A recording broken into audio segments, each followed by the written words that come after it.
Stephanie White, you are a joke. Stephanie White forcing Caitlin Clark to learn a new system. This is ridiculous. You know, it's a different group. While system might still be very similar, it's a different group. Indiana Fever unfortunately hired a snake oil saleswoman. Stephanie White is going to be exposed as a fraud as a coach. That's not. Only minutes ago, Stephanie White voiced what no one else dared to say, sending shockwaves throughout the entire WNBA. It's not good to hear. You can't come in here and try to change Caitlin Clark, the person. They don't want Caitlin Clark to do Caitlin Clark is no longer the focal point. The league's most electrifying rookie has been removed from the center of the system, and this isn't a rumor. It comes straight from the head coach herself. White speaking about Caitlin Clark actually learning this new system. And me personally, I feel like she's forcing Caitlin. And just like that, everything changes. From the moment Caitlin Clark was drafted, the plan was clear: build the team around her, let her play her game, and watch her reshape the league. But now, Stephanie White is forcing her into a system that strips away everything that made her unstoppable at Iowa. Forcing her hand into making her learn this new offense. Listen to what she had to say. There's so many things that go into, and I'm talking about being happy personally. Like, I want her to be happy personally. I mean, there's so many things that go into it. You know, it's a different group. While system might still be very similar, it's a different group, and you know, things are happening quickly, and being able to mesh. Sometimes it works and sometimes it doesn't, I think. The pace is gone, the freedom is gone, and now even the Fever's identity is starting to unravel. What Stephanie White just admitted isn't merely surprising, it's a major problem. If Caitlin Clark is no longer the centerpiece of the system, then the system itself is broken. From day one, Caitlin wasn't just a draft pick, she was the blueprint. Caitlin Clark is the needle. Caitlin Clark is the star. Everything else is wrapped around her, and everything else is revolving around her. She's Rookie of the Year in the WNBA. Caitlin Clark is the star player of the WNBA. A once-in-a-generation talent with a skill set that practically demanded, build the franchise around me. The Indiana Fever took her with the #1 overall pick, showcased her on national media tours, and sold fans on Vision, a high-speed, modern offense designed to dominate. She went on a complete media tour. Do everybody forget about the media tour Stephanie White had prior to this? It was a plan that could have ignited the WNBA, but Stephanie White has completely flipped the script. In a move that stunned fans, she made it clear that Caitlin Clark is no longer the focal point of the system. She wants them to turn into she wants them to be old WNBA. We're not going to peak too early, so I mean, that's a positive. But I think it's not an excuse. Let that sink in. The same player breaking viewership records, leading the team in assists, and electrifying arenas nationwide is now being quietly pushed out of the offense. Stephanie White says she wants more structure, but that means Caitlin Clark is being forced to fit into a system, rather than being the system. This is not happy with everything that has been transpiring with Caitlin Clark. We are stuck watching an elementary school offense because Stephanie White is in over. But what she's really doing is shackling the very player who was brought in to transform this franchise. Instead of letting Caitlin Clark take control, push the tempo, and work her magic on the court, Stephanie White is turning her into a bystander. Y'all don't want Caitlin to be Caitlin. Y'all are old guard coaches. This is an old guard coaching staff. She's been reduced to a spot-up shooter, just standing at the top of the key while Natasha Howard slowly brings the ball up the floor. Caitlin Clark isn't running the offense anymore, she's watching it stall, and it shows both on the scoreboard and in her body language. Caitlin Clark, plasters over all the cracks. She realistically plasters over all the cracks of this team.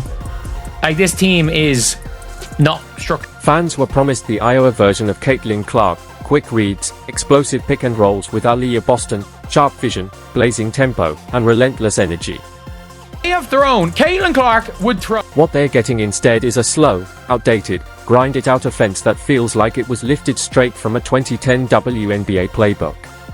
The chess pieces, but we have somebody who knows how to play checkers and not chess. 4 games in a row, we've had a double-digit lead, and we've lost it. One analyst put it perfectly: they drafted a Ferrari, then refused to take it out of first gear. So when the Fever collapses in the fourth quarter, when the offense stalls and leads disappear, it's not because Caitlin Clark came up short, it's because she's being forced to operate in a system that doesn't match her greatness. Stephanie White is going to be exposed as a fraud as a coach. She didn't assemble that team. She inherited that team. Just like she inherited Caitlin Clark, Aaliyah Boston, and Kelsey. The issue isn't Caitlin Clark. The real problem is the philosophy. And if Stephanie White doesn't pivot soon, both this season and this superstar could slip away for good. She don't know how to rebound. Like, what are we doing? Stephanie White might call it structure, but what it really feels like is suffocation. What's happening in Indiana isn't progress, it's a step backward. It makes no sense to me. It makes me feel like you're more worried about the people who've been here for years and them getting some kind of shine. That's costing us. Caitlin Clark has gone from being the driving force of a high-powered offense to a background player in a slow, outdated system that stifles everything she does best. She's no longer running the show, she's just standing there, waiting for the game to come to her. Lisa Bluter did warn about this, bruh. She warned. You have to let her do what she does. That is part of her. When you take the ball out of a once-in-a-generation point guard's hands, you're not just changing the game plan, you're stripping away her identity. And this isn't theory, it's happening right before our eyes. When Caitlin Clark is free to create, push the pace, run pick and rolls with Aaliyah Boston, or attack downhill, the Fever come alive. Whose idea was it to bring these old dinosaurs and put them on this rock? They start to look like a real team, with rhythm, purpose, and flow. But the moment they fall back into Stephanie White's slow half-court grind, everything unravels, the spacing disappears, the movement dies, and so does the game. They ain't come in here and try to change Caitlin Clark. Caitlin Clark is reduced to a decoy and stripped of her empowerment, while teammates who aren't natural playmakers settle for tough shots, forcing the offense into broken possessions. Believe Caitlin Clark and used her like this. And it looked like the fans is sick and tired of Stephanie White and this damn motion off. And who exactly is this system built for? Natasha Howard, a slow-footed veteran who struggles to finish in transition and adds little urgency on defense. Victoria Vivians, jacking up threes on 12-shot nights with no rhythm or efficiency. Or Sydney Coulson, better known for TikTok content than actual offensive production. Does not sound like it's a team. We have our own islands, and I understand on every single team. This locker room is split, and she uses the term different. Caitlin Clark is surrounded by teammates who don't complement her game, and instead of building a system around her strengths, Stephanie White is burying them. Let's talk pace. At Iowa, Caitlin was the pace. She controlled it, pushed it, and shaped it. She thrived in controlled chaos and made it look effortless. Now watch this. Now did y'all see the coach grab her? Watch this. Y'all see this? Wow. Why she grabbing her? For getting the crowd hype like she ain't supposed to do that. Look at how she grabbing. Look at the hand on the arm. Hold up, wait up. She thrived in transition, making split-second reads and delivering pinpoint passes on the move. Caitlin Clark effect seems to be crazier than year one. I love watching her score and just everything about her. They went the extra mile just to watch her play here. This is great news for women's basketball, period. Caitlin Clark is the GOAT. She signed my jersey. So happy, I'm crying. I'm so happy. This is the best day ever. Caitlin Clark is the needle mover. She is the needle mover. She is the franchise player. And she was the MVP. She is the main draw. She wasn't the one who was full sprinting. If you ride with Caitlin Clark, drop a CC Rocks in the comments right now. The Fever are playing some of the slowest basketball in the league. Possessions drag, the shot clock bleeds out, the energy disappears, and every game feels like a battle against what Caitlin does best, creating. And here's the kicker, it's not just Caitlin paying the price, it's the whole team. Anytime Caitlin Clark's been knocked to the ground, anytime Aaliyah Boston's been punked, anytime Lexi Hull's been beat up, Sophie Cunningham's been beat up, any more concern about somebody on the other team than from her own. Defenses don't fear Caitlin Clark like they did just weeks ago. Why? Because they've figured it out. Stephanie White won't let her take control. They know the system holds her back. They know she's no longer running the show. And that problem? It starts at the top. That's where the coaches earn their money. The ability to draw it up, the ability to get wide open looks when your team is inefficient from the field. By the way, they've been inefficient from the field a lot. Stephanie White isn't just coaching with a 2010 mindset, she's coaching like she still has 2010 players. She's dragging the old Connecticut Sun playbook into a new era and forcing it onto a roster that simply doesn't fit the mold. Stephanie White, you are a joke. You're terrible. You are terrible. How many games do we have to go by until you change the damn start? And the results speak for themselves. Double-digit leads vanish, the offense stalls, and the team crumbles under pressure. The same squad that should be blowing past defenders is limping through fourth quarters like they're stuck in quicksand. And if Caitlin Clark wasn't healthy today, don't even play her tomorrow. Let her continue to sit and get rest, because I wouldn't come back and fucking strain and pain to... Meanwhile, Caitlin Clark, the player who should be leading every possession, is left standing still, watching her minutes slip away and her impact shrink. Fans see it, analysts see it, and even her teammates are starting to feel the disconnect. Whole thing has been, we have been bamboozled as Fever fans, as Caitlin Clark fans. We have been scammed and bamboozled by Stephanie White and the entire Indiana Fever. One creator said it best, you don't tell Steph Curry to stop shooting. You don't ask Patrick Mahomes to play it safe every snap. So why is Caitlin Clark being asked to fade into the background? This isn't coaching, it's sabotage, intentional or not. If Stephanie White keeps forcing a system that sidelines the very player this franchise was built around, the Fever won't just keep losing games, they'll lose the trust of their fans, the belief of the locker room, and eventually, they'll lose Caitlin Clark. You can already see the signs, the spark fading, the joy gone.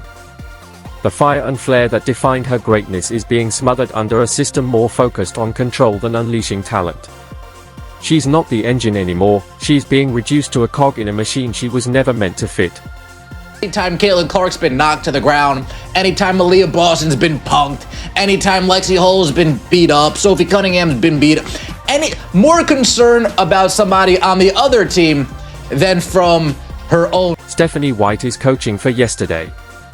Caitlin Clark is built for tomorrow.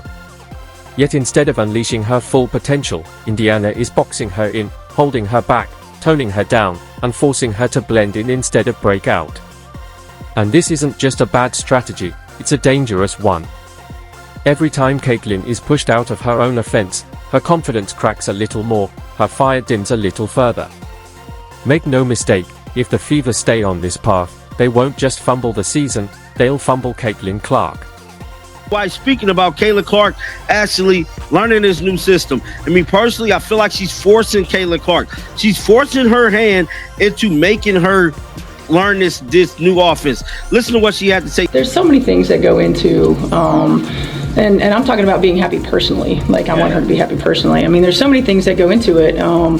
You know, it's a different group. While system might still be very similar, it's a different group, and you know, things are happening quickly, and being able to mesh. Sometimes it works and sometimes it doesn't. I think we've seen that in. And when that breaking point comes, this rebuild won't just hit reset, it could collapse entirely. Stephanie White may think she's crafting a system, but in reality, she's dismantling what could have been a dynasty. Caitlin Clark isn't just another rookie. She's not just a star. She's a generational force unlike anything women's basketball has ever seen. And Clark is the needle mover. She is the needle mover. She is the franchise player. And she was the MVP. She is the main draw. She wasn't the one who was full sprinting down the court. Caitlin Clark is a rising star in women's basketball. She's pulling in crazy viewership numbers. She's my role model. I really look up to her. Why do you like Caitlin? And she's so good at basketball. Because she's that awesome person, and she has like a lot of aura. So. Instead of unleashing Caitlin Clark's potential, they are holding her back. Rather than building the team around her, they've boxed her into a role she was never meant to play.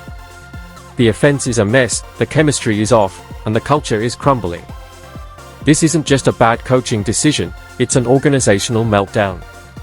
You don't draft a Ferrari and expect it to drive like a tractor.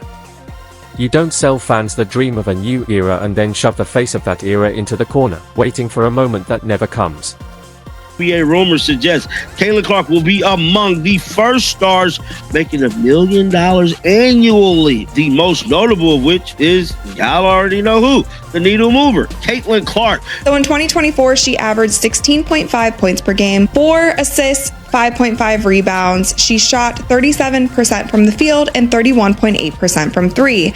Now, if you look at her preseason in 2025, she only played 2 games in this preseason, and one was against that Brazilian national team. She played 21 minutes. She averaged 14.5 points, 6 assists, 6 rebounds. She shot 52.5% from the field and 50% from 3-point. Caitlin Clark was never the problem, she's the solution.